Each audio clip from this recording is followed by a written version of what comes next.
사도신경으로 우리의 신앙을 고백하도록 하겠습니다. 나는 전능하신 아버지 하나님, 천지의 창조주를 믿습니다. 나는 그의 유일하신 아들, 우리 주 예수 그리스도를 믿습니다. 그는 성령으로 잉태되어 동정녀 마리아에게서 나시고 본디오 빌라도에게 고난을 받아 십자가에 못 박혀 죽으시고 장사된 지 4일 만에 죽은 자 가운데서 다시 살아나셨으며 하늘에 오르시어 전능하신 아버지 하나님 우편에 앉아 계시다가 거기로부터 살아있는 자와 죽은 자를 심판하러 오십니다. 나는 성령을 믿으며 거룩한 공교회와 성도의 교제와 죄를 용서받는 것과 몸의 부활과 영생을 믿습니다. 아멘.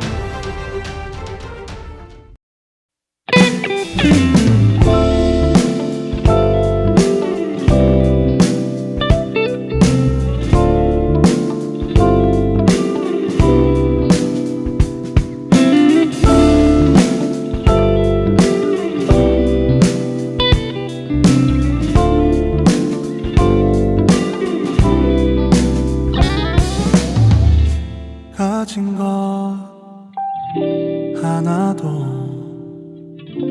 포기할 수 없는 우리를 위해 주님은 모든 것을 내어서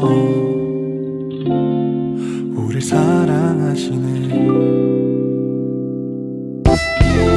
우리가 사랑을 거저 받았으니 우리도 가진 모든 것을 나누며 살겠네. 우리에게 사랑이 더 부어질수록 우릴 통해 흘러가는 사랑도 더 커지길, 아버지의 사랑을 비추는 거울이 되어 세상 가운데 소망을 보여주는 사람이 되길.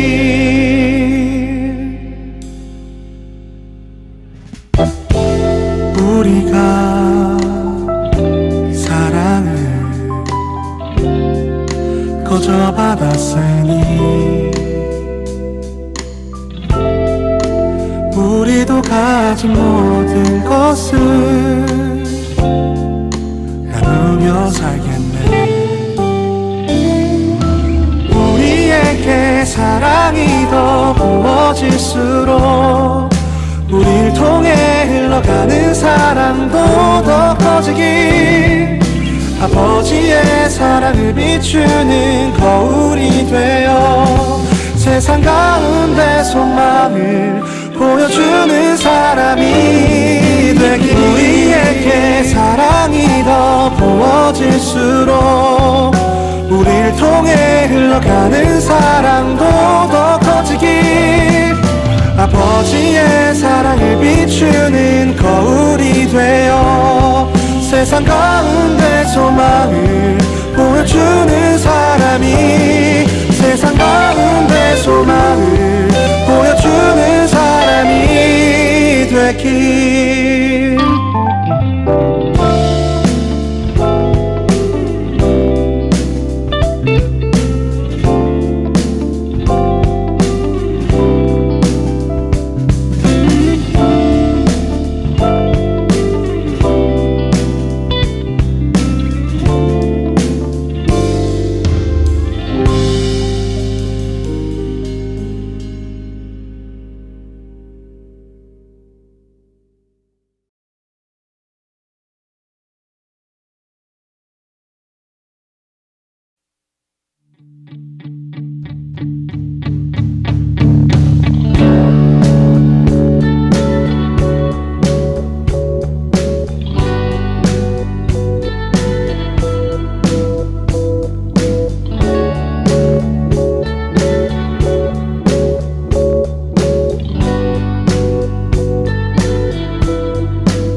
주 찬양해. 그는 찬양받기에 합당하신 주, 그가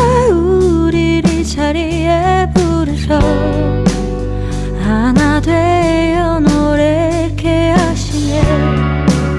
주 앞에 모여 노래하는 우리, 멈출 수 없는 이 기쁨의 소리, 그가 우리의 찬양을 들으셔 우리와 함께 기뻐하시네.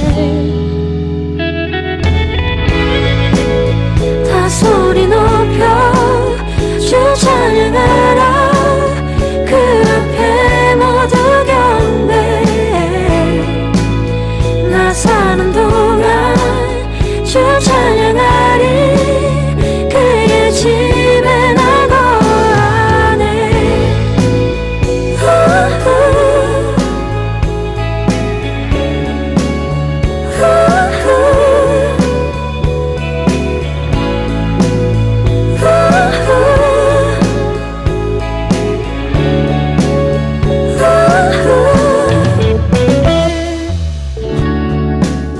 모두 다 소리 높여 주 찬양해.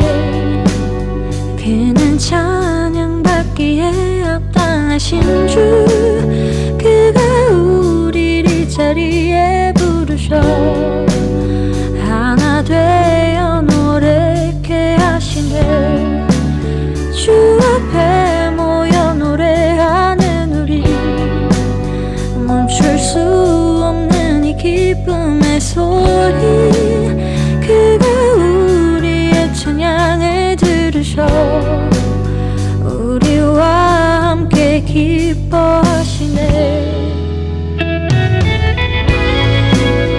다 소리 높여 주 찬양하라. 그 앞에 모두 경배해. 나 사는 동안 주 찬양하리. 그의 집에 나 거하네. 다 소리 높여 주 찬양하라. 그 앞에 모두 경배해.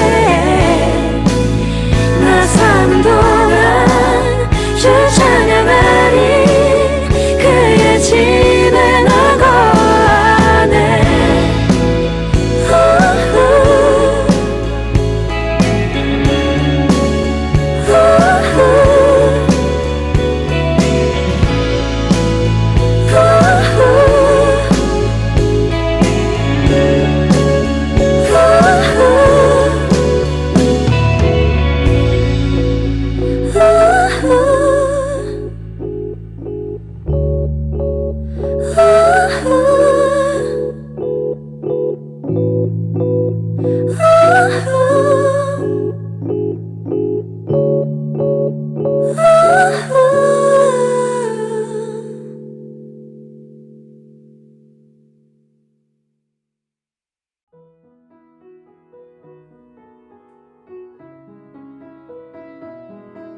신실하신 주님의 팔에 고요히 둘러싸인 보호와 위로 놀라워라. 오늘도 나는 억새처럼 함께 살며 활짝 열린 가슴으로 새로운 해 맞으렵니다. 지나간 날들 우리 마음 괴롭히며 악한 날들 무거운 짐 되어 누를지라도 주여 간절하게 구하는 영혼에 이미 예비하신 구원을 주소서. 쓰디쓴 무거운 고난의 잔 넘치도록 채워서 주실지라도 당신의 선하신 사랑의 손에서 두려움 없이 감사하며 그 잔 받으렵니다.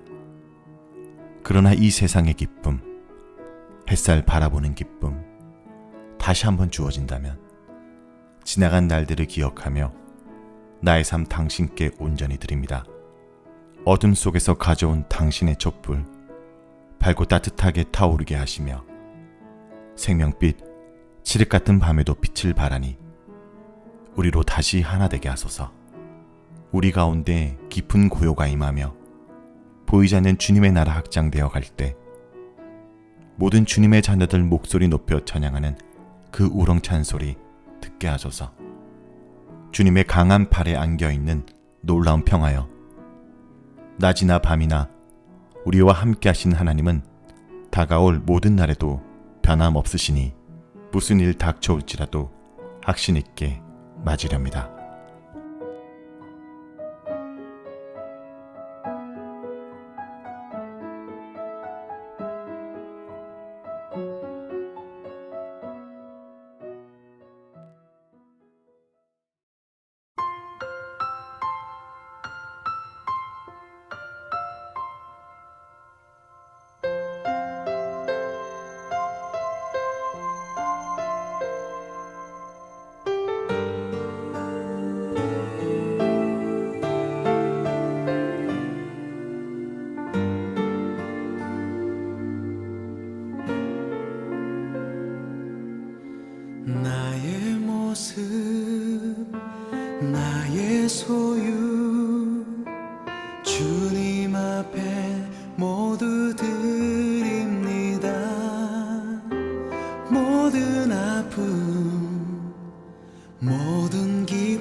주소서. 나의 생명을 드리니 주 영광 위하여 사용하옵소서. 내가 사는 날 동안에 주를 찬양하며 기쁨의 제물 되리. 나를 받아 주소서.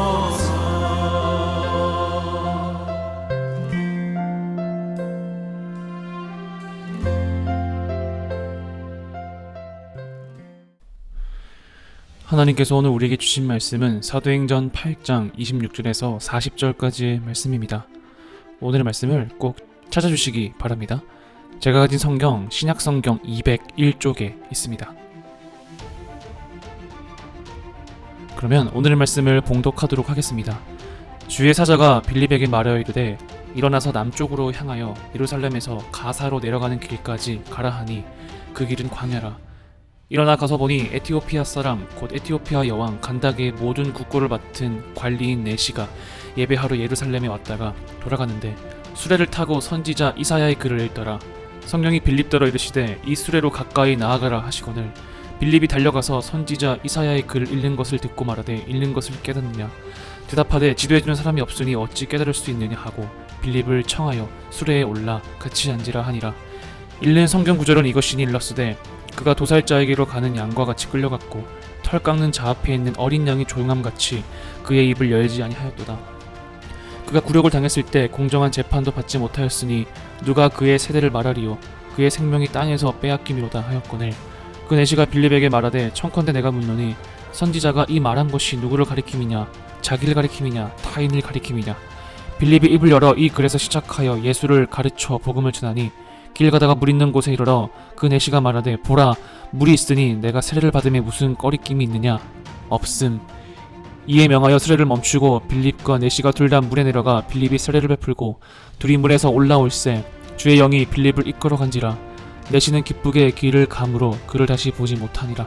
빌립은 아소도에 나타나 여러 성을 지나다니며 복음을 전하고 가이사랴에 이르니라. 아멘. 여러분 반갑습니다. 오늘은 나비 효과라는 제목으로 오늘의 말씀을 전해보도록 하겠습니다. 오늘 말씀에 전하기 앞서서 한 가지 먼저 공지부터 드리겠습니다. 우리 다음 주 주일, 그러니까 정확히 7월 4일부터 현장 예배가 재개됩니다. 와! 야, 진짜 오랫동안 우리 중등부 현장 예배가 진행이 되지 않았었는데 다음 주부터 이 현장에서 예배가 진행된다는 점 꼭 기억하셨으면 좋겠습니다. 대략 좌석은 30%, 그러니까 한 20석의 자리가 있으니까요. 여러분들 현장 예배 드리고 싶은 학생은 이 중등부에 오셔가지고 현장 예배를 자유롭게 드리셨으면 좋겠습니다. 대신 현장에 오더라도 우리 산성교회에서는 방역 수칙을 제대로 잘 지키고 있기 때문에 교회에 오시더라도 안전한 예배가 될 수 있습니다. 예배 전과 예배 후에 항상 그 소독으로 관리입사님께서 방역을 철저히 해주시기 때문에 여러분들 교회에 오시더라도 안전한 예배 드릴 수 있다는 점 꼭 기억하셨으면 좋겠습니다. 언제부터라고요? 다음 주 주일 7월 4일부터 현장 예배가 시작됩니다. 혹시나 현장에 오지 못하는 학생들을 위해서 온라인 예배도 준비되어 있습니다. 특별히 이 온라인 예배는 이 줌을 통해서 실시간 라이브로 전송할 예정이오니 여러분들 예배 하루 전날에 전도사님이 그 유튜브가 아니라 줌 라이브 주소를 보내드리도록 하겠습니다. 그러면 주일 당일날 그 줌 주소로 들어오셔서 서로 얼굴을 보면서 소통하면서 예배를 같이 드리셨으면 좋겠습니다. 다시 한번 기억해주세요. 다음 주 7월 4일부터 중등부 현장 예배가 시작이 되고 온라인을 위해서는 유튜브가 아니라 줌을 통해서 제공된다는 점 꼭 기억하셨으면 좋겠습니다. 그 줌 주소를 클릭하고 들어오셔야 됩니다. 여러분들 꼭 기억해주세요. 이 세상의 작동 원리에 관한 세속적인 설명을 믿는다면 이 인생의 대부분은 운에 달려있을 겁니다. 우리의 삶과 경력과 관계를 형성하는 모든 사건이 우연이라는 것입니다. 이 적당한 시기에 적당한 곳에서 갑자기 배우자를 만날 수도 있습니다. 또한 우연한 만남이 오랫동안 꿈꾸었던 직업을 갖게 되는 그러한 길로도 이어질 수 있습니다. 이 세속적인 설명이 옳다면 우리가 세상에서 바랄 것은 행운밖에 없고 우리의 삶을 좋고 아름답게 만드는 모든 것이 우연에 의한 것이 됩니다. 이 전도사님은 어떤 한 부부가 사랑에 빠져 결혼하게 된 이야기를 목격한 적이 있습니다. 그들의 이야기의 시작은 선교 여행이었습니다. 남자가 자신의 교회에서 선교 여행에 참여하고 여자 역시 자신의 교회에서 선교 여행을 떠났습니다. 그들은 우연히 같은 장소에 머물게 되었는데 함께 보낸 시간은 고작 하루밖에 되지 않았습니다. 이 두 사람은 중앙 아메리카의 정글 한 복판에 있는 진료소에서 오후 동안 같이 일한 뒤에 각자의 길로 갔습니다. 그 이후에 서로에 대해 자주 생각했지만 서로를 알지 못했습니다. 1년이 흐른 뒤 그 둘은 어느 결혼식장에서 재회를 하게 되었고 불과 그들이 만난 지 6개월 만에 결혼을 하게 되었습니다. 그들은 10년이 지난 뒤에도 여전히 지금 한 가정을 꾸리며 사랑하고 있습니다. 이처럼 우연한 만남에 관한 이야기는 여러 권의 책을 만들 수 있을 만큼 많이 있습니다. 그런데 이런 만남이 모두 우연이라면 과연 말이 되는 것일까요? 우연이라는 단어가 우리 주위에 일어나는 모든 일에 대한 최선의 설명일까요? 성경에서는 우연이 없다라고 말하고 있습니다. 사실 우연한 만남처럼 보이는 것 같아도 하나님의 섭리가 함께하고 있습니다. 애굽에서의 요셉, 골리앗과 싸운 다윗, 우물가에서 예수님을 만난 사마리아 여인. 이 세상의 관점으로 보았을 때 그것이 우연이라고 보일 수도 있지만 하나님께서는 그것이 우연이 아니라 하나님의 섭리로 바꾸어 주시는 것입니다. 이런 비슷한 의미로 나비 효과라는 말이 있습니다. 나비 효과는 무슨 뜻일까요? 이 표현은 미국의 기상학자 에드워드 노턴 로렌지가 1972년 미국 과학부흥협회에서 실시한 강연의 제목에서 유래되었습니다. 그 강연의 제목은 이렇습니다. 브라질에서의 한 나비의 날개짓이 텍사스의 토네이도를 일으킬 수도 있는가? 더 자세히 살펴보면 중국 북경에 있는 나비의 작은 날개짓이 한번 대기에 영향을 주고 이 영향이 시간이 지날수록 증폭되어 시간이 흐르게 되면 뉴욕을 강타하는 허리케인과 같은 엄청난 폭풍을 가져오게 된다라는 뜻을 가지고 있습니다. 얼핏 보면 이 이야기는 이 뜬구름 잡는 이야기입니다. 어떻게 브라질에서 조그마한 나비의 날개짓이 텍사스의 토네이도를 일으킨다라는 말입니까? 일반적으로 이 뜻은 사소한 사건 하나가 나중에 커다란 효과로 가져올 수 있다라는 의미로 쓰입니다. 심지어 이것은 영화로도 나오곤 했는데요. 여러분, 작은 행동 하나가 나중에 커다란 효과를 가져온 사건, 혹시 이 사건을 경험한 적이 있으신가요? 이 나비 효과를 경험한 이 베르나두로 박사라는 사람이 있었습니다. 그는 하루는 거리에서 잘 곳이 없어서 방황하는 한 소년을 만나게 되었습니다. 평소에 기부나 자선에는 별로 관심이 없었던 박사였지라 그날따라 그 소년이 너무도 불쌍하게 느껴져서 견딜 수가 없었다라고 합니다. 박사는 결국 그 소년을 자신의 집으로 데려왔고 저택과도 같은 박사의 집에서 소년은 제대로 교육을 받으며 자랄 수가 있었습니다. 이 베르나르도 박사가 베푼 평생의 선행은 그 소년을 거둔 것 하나였습니다. 그러나 그 선행은 박사가 생각할 수도 없을 정도의 커다란 결과를 가져왔습니다. 그것은 바로 이 조지 윌리엄이라는 이 소년은 나중에 하나님을 만나 청년들을 성경으로 양육하는 이 YMCA라는 단체를 세워 많은 영혼들을 구원하는 귀한 일들을 감당하게 되었습니다. 이 베르나도의 박사의 작은 선행이 이 조지 윌리엄이라는 사람을 만들었고 그 사람이 나중에 YMCA라는 단체를 만들어서 많은 사람들을 성경으로 양육하고 또한 많은 사람들을 물질적으로 돕는 그러한 귀한 일을 감당하게 되었습니다. 참으로 이 작은 일 하나가 크나큰 영향력을 생기는 일들이 우리 주위에서도 많이 일어나는 것 같습니다. 그렇다면 성경 안에서도 이러한 나비 효과가 등장하는데요. 그 나비 효과의 대표적인 일이 바로 오늘의 본문 말씀입니다. 하나님의 섭리와 계획의 실제성을 조명해주는 그러한 실마리를 오늘의 본문 사도행전에서 찾아볼 수가 있습니다. 성경에 나오는 많은 사람들은 갑자기 길을 떠나고 싶은 그런 충동에 이끌려서 그 이끌린 와중에 가는 도중에 예수님이나 사도들을 만난 그러한 이야기가 참 많이 있습니다. 하나님은 이러한 놀라운 만남을 통해서 교회를 세우셨고 또한 복음을 전하셨습니다. 오늘 본문은 이러한 만남의 한 예입니다. 예수님의 제자가 아무런 설명 없이 아무것도 모르는 곳으로 보내졌습니다. 어떤 일이 일어난 것일까요? 26절입니다. 주의 사자가 빌립에게 말하여 이르되 일어나서 남쪽으로 향하여 예루살렘에서 가사로 내려가는 길까지 가라 하니 그 길은 광야라. 일어나 보니 에티오피아 사람 곧 에티오피아 여왕 간다게의 모든 국고를 맡은 관리인 네시가 예배하러 예루살렘에 왔다가 돌아가는데 수레를 타고 선지자 이사야의 글을 읽더라. 성령이 빌립더러 이르시되 이 수레로 가까이 나아가라 하시거늘. 이 빌립의 이야기는 사도행전에서 중요한 의미가 있습니다. 먼저 당시 에티오피아는 먼 곳에 있었습니다. 지금 우리에게 익숙한 지도에서 이 에티오피아와 예루살렘이 그리 멀지 않아 보이지만 당시에는 마치 지구 반대편에 있듯이 엄청나게 먼 거리였습니다. 따라서 이 사도행전의 원래 독자에게는 하나님을 찾으러 예루살렘까지 찾아온 에티오피아 사람의 이야기는 충격적이었습니다. 이 사건은 복음이 전 세계를 향한다는 사실을 암시합니다. 더불어 복음에 대한 갈망이 모든 사람에게서 발견되는 보편적인 것임을 보여줍니다. 유대인에게만이 아니라 열방의 사람에게도, 이방 사람들에게도 복음이 전해졌습니다. 하나님은 바로 이런 만남을 위해서 빌립을 보내셨습니다. 천사의 명령을 들은 빌립은 즉시 순종했습니다. 불과 몇 구절 앞을 보면 그는 사마리아에서 성공적인 사역을 하고 있었습니다. 오직 하나님의 음성만 믿고 긴 여행을 떠나라는 명령을 듣는다면 마음속에 갈등이 일어나기도 합니다. 이 성공적인 사역을 한 빌립은 그 사마리아에서 떠나기가 참 어려운 일이었을 것입니다. 하나님의 말씀대로 행하는 것도 참으로 대단한 믿음을 요구하는 것입니다. 빌립은 그 떠나라는 말씀에 즉시 순종했지만 혹시나 여러분들은 이 빌립처럼 일이 잘 되어갈 때 하나님이 즉각 그 자리에서 떠나라고 하신다면 어떻게 해야 될까요? 여러분은 만약 그 떠나라는 음성을 듣는다면 떠날 수 있으신가요?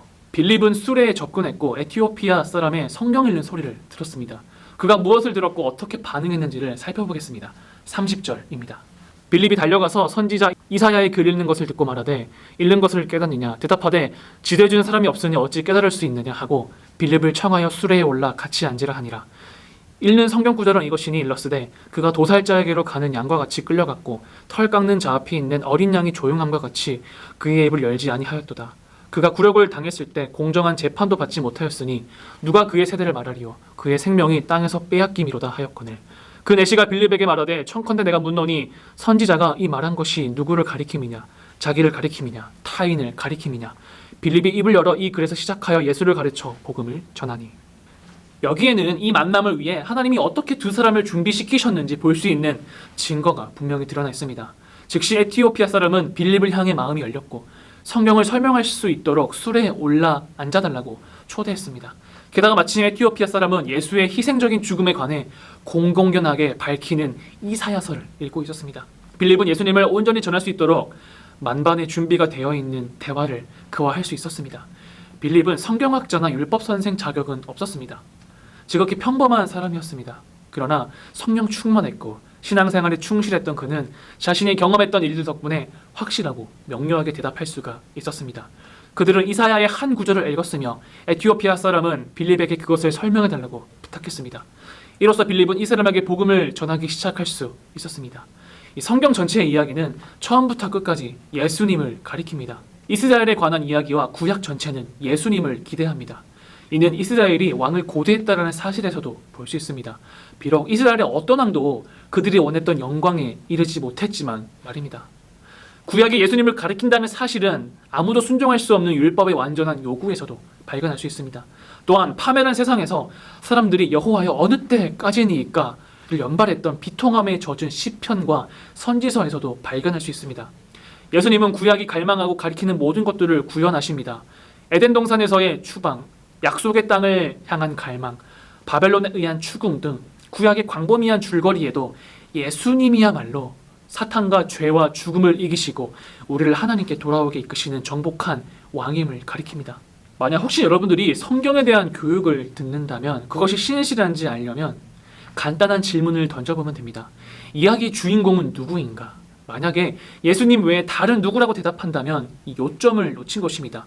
성경을 두고 나누는 대화는 종종 성경적 윤리나 사실로서 이야기하곤 합니다. 이런저런 면에서 옳기를 바라는 바람 때문에 성경의 진짜 요점과 목적을 파악하지 못하는 것입니다. 예수님은 이런 문제로 바리새인들을 책망하셨습니다. 그들은 성경을 매우 사랑했지만 병자를 고치고 죽은 자를 살리시며 도래할 하나님 나라에 대한 소망을 주면서 메시아가 나타나셨음에도 그들은 알아보지 못했습니다. 그들의 연구와 이해는 그만큼 융통성이 없었습니다. 그래서 예수님께서는 그 바리새인들을 이렇게 책망했습니다. 너희 속에 거하지 아니하는 이는 그가 보내신 이를 믿지 아니함이라. 너희가 성경에서 영생을 얻는 줄 생각하고 성경을 연구하거니와 이 성경이 곧 내게 대하여 증언하는 것이니라. 그들이 주님을 믿지 않기 때문에 그들 속에 말씀이 거하지 않는다는 예수님의 말씀에 주목합시다. 우리가 성경 말씀을 이해하는 열쇠는 바로 예수님입니다. 우리가 예수님을 신뢰할 때 주님의 말씀과 영이 우리 안에 거하고 우리는 성경이 그분에 관해 증언하는 것을 볼 수 있습니다. 이 믿음이 없으면 이 연관성을 찾는 과정에서 어려움을 겪게 될 것입니다. 이 성경 교사로서 빌립의 가장 중요한 자격은 믿음이었습니다. 빌립이 성령님의 인도를 따라 어디든지 기꺼이 갈 수 있었던 것은 그의 믿음 때문이었습니다. 그 믿음이 그로 하여금 하나님의 말씀을 듣고 그 안에서 예수님을 볼 수 있게 했습니다. 에티오피아 관리는 빌립이 전한 이야기에 감동을 받았고 그의 말에 따르기를 간절히 원했습니다. 어떻게 원했을까요? 36절입니다. 길 가다가 물 있는 곳에 이르러 그 내시가 말하되 보라 물이 있으니 내가 세례를 받음에 무슨 거리낌이 있느냐. 이에 명하여 수레를 멈추고 빌립과 내시가 둘 다 물에 내려가 빌립이 세례를 베풀고 둘이 물에서 올라올세 주의 영이 빌립을 이끌어간지라. 내시는 기쁘게 길을 가므로 그를 다시 보지 못하니라. 빌립은 아소도에 나타나 여러 성을 지나다니며 복음을 전하고 가이사랴에 이르니라. 여기서 참된 회심의 모든 요소를 볼 수 있습니다. 에티오피아 사람은 믿음을 강요받지 않고 회심하도록 압박을 받지 않았습니다. 그럼에도 불구하고 간절히 복음을 믿고 싶어 했습니다. 빌립은 에티오피아 사람에게 그가 읽던 성경 말씀이 예수님을 가리키며 예수님의 죽음과 부활이 우리를 하나님과 화목하게 만들었다고 설명해 주었습니다. 그 설명은 에티오피아 사람이 세례를 받고 예수님과 연합되기를 갈망하기에 충분했던 것으로 보입니다. 에티오피아 사람은 내가 세례를 받음에 무슨 꺼리낌이 있느냐라고 물었습니다. 이 질문은 굉장히 중요합니다. 유대인이 아닌 에티오피아 출신 이방인이라는 이유로 그에게 세례 베풀기를 거절한 사람도 분명히 있을 겁니다. 그러나 성령 충만한 빌립은 그런 것에 전혀 관심을 두지 않았습니다. 에티오피아 사람이 예수님에 관해 들은 것을 분명히 믿었으니 빌립은 지체하지 않고 에티오피아 사람에게 세례를 주었습니다. 복음 전도와 회심은 오늘 본문에서 볼 수 있듯이 되게 간단합니다. 믿음을 요구하지 않으면서 그저 사실만을 나눌 수 있습니다. 하지만 복음 전도의 목표는 단순히 우리가 아는 정보를 나누는 것에 그치지 않습니다. 복음 전도자의 소망은 사람들이 예수님을 주님으로 받아들이고 그분의 삶과 죽음과 부활이 세상의 죄를 없애고 우리를 하나님 아버지의 집으로 데려간다라는 사실을 깨닫도록 돕는 것입니다. 빌립과 에티오피아 사람의 짧은 대화에서 이런 기적이 일어났습니다. 에티오피아 사람은 예수님을 주님으로 보게 되었고 예수님을 쫓아 세례를 받을 준비가 되었습니다. 이야기의 마무리에서 우리는 두 사람이 만났을 때보다 훨씬 더 갑작스럽게 헤어지는 것을 볼 수 있습니다. 성경에는 눈에 보이지 않는 어떤 것이 빌립을 데려갔다라고 암시하고 있습니다. 성령님이 그를 데려다가 아소도에 내려놓으신 것이라 추측할 수 있습니다. 그리스도인이 되었다라는 사실을 기뻐하며 성령 충만해진 에티오피아 사람은 집으로 돌아갔습니다. 성령님이 그와 함께 계셔 역사하셔서 예수님의 이야기가 아프리카에 퍼져나가 뿌리를 내리게 되었음이 분명합니다. 지극히 일상적인 일처럼 보여도 사실은 하나님의 섭리, 하나님의 계획 안에서 일어난 일입니다. 세상에서는 우연이라고 하는 만남일지라도 일생일대의 사건이 될 수 있습니다. 우연의 일치란 어쩌면 존재하지 않을 수도 있습니다. 혹시 중요한 순간을 놓치지 않았는지 염려하기 전에 우리 혼자서 그 시간을 지나지 않았음을 기억합니다. 왜 혼자가 아니냐고요? 우리와 늘 성령님께서 동행하시고 우리를 인도하시며 함께 해주시기 때문입니다. 또한 성령님은 우리가 모든 일을 감당할 수 있도록 담대한 마음과 때에 맞는 말씀을 주시며 사람들이 예수 그리스도의 좋은 소식을 들을 수 있도록 우리보다 앞서 행하셔서 마음을 부드럽게 하시고 그들의 귀를 열어주십니다. 오늘 빌립과 에티오피아 사람을 기억했으면 좋겠습니다. 빌립은 일이 잘 되는 가운데 하나님의 떠나라는 명령에 순종하며 떠났습니다. 만약 빌립이 떠나지 않았다면 에티오피아 사람에게 복음이 전해지지 않았다면 그렇게 되면 아프리카의 복음이 전해지지 않았을 것입니다. 빌립이 하나님의 말씀에 순종했기에 놀라운 역사가 빌립을 통해 일어나게 되었습니다. 빌립의 순종이 나비 효과를 일으켜 이 에티오피아 사람에게 전해지고 이 에티오피아 사람은 아프리카의 복음이 전해지게 되는 기회가 되었을 것입니다. 마치 베르나르도 박사가 윌리엄을 도와주어서 윌리엄이 많은 사람들을 도와주고 영혼을 구원하는 YMCA라는 단체를 세웠듯이 말입니다. 이 하나님의 나비 효과는 한 사람의 순종으로 시작됩니다. 그 순종이 어마어마한 큰 변화를 일으킵니다. 하나님의 말씀에 순종하는 여러분이 되시길 바랍니다. 그러면 여러분의 작은 날개짓이 저 세상 끝편에는 토네이도를 만들게 되는 하나님의 역사가 여러분을 통해 일어나게 될 것입니다. 기도하겠습니다. 빌립이 하나님의 말씀에 순종하였던 것처럼 우리들도 하나님의 말씀에 순종할 수 있도록 우리의 마음을 정결케 하여 주옵소서. 때론 나의 욕심과 하고 싶은 것만 선택하지만 하나님이 주신 성경 말씀에 근거하여 나의 욕심을 내려놓을 수 있는 마음을 주옵소서. 그리하여 하나님의 나비 효과가 우리 중등부 학생을 통해서 일어나 우리가 사는 세상을 하나님의 나라로 변혁시켜 나가는 우리 중등부 학생들 되게 하옵소서. 예수님의 이름으로 기도합니다. 아멘.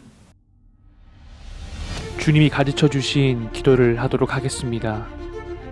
하늘에 계신 우리 아버지, 아버지의 이름을 거룩하게 하시며 아버지의 나라가 오게 하시며 아버지의 뜻이 하늘에서와 같이 땅에서도 이루어지게 하소서. 오늘 우리에게 일용할 양식을 주시고 우리가 우리에게 잘못한 사람을 용서하여 준 것 같이 우리 죄를 용서하여 주시고 우리를 시험에 빠지지 않게 하시고 악에서 구하소서. 나라와 권능과 영광이 영원히 아버지의 것입니다. 아멘.